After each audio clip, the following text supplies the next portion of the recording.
Hello again everyone, Truck CB Sales here with a performance report for Bad Habit in Florida on this Rci-2970n4.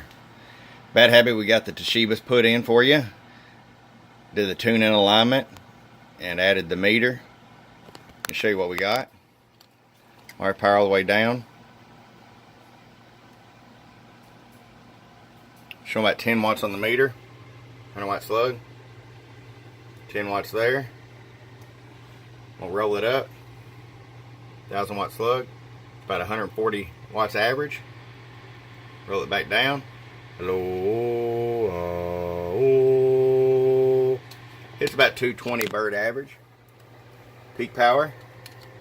Hello. About 635 peak. And it's calibrated on the receive to S9. Hope you enjoy it. From your friend Truck at truckcbsales.com. Bump bump.